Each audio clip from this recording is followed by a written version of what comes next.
Like all other aspects of our lives, preventing and countering violent extremism has been impacted by COVID-19. But violent extremists remain connected online and are seeking to exploit the pandemic in both their messaging and local activities. These challenges won't disappear in a post-COVID world.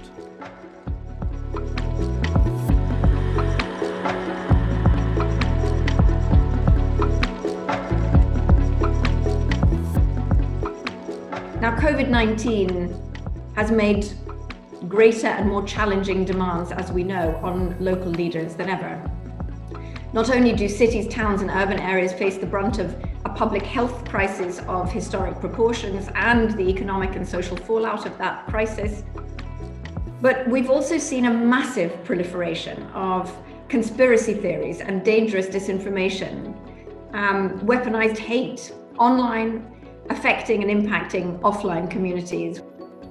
And indeed, this COVID-19 pandemic has seen the widespread escalation of tensions and challenges, as we've seen attempts to undermine liberal democracy play out across local communities. Now, we know that COVID has become the new information battlefield for a range of polarizing forces, including hostile state actors, extremist movements, and indeed special interest groups intent on exploiting pandemic fears for their agendas.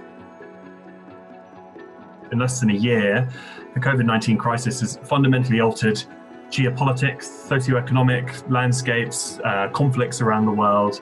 And all of these, of course, have huge impacts on terrorism and extremism. And the long-term impacts of all of these are only starting to become evident now. And undoubtedly, they will be long-term issues. This isn't going to go away with the rollout of a vaccine. Unfortunately, this has seeded the ground for long-term discord and polarization.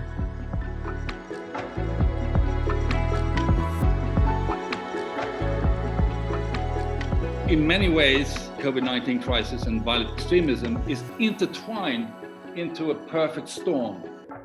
For violent extremists and far-right extremists, COVID-19 was not just a crisis, it was an opportunity which forced behavioral adaptation.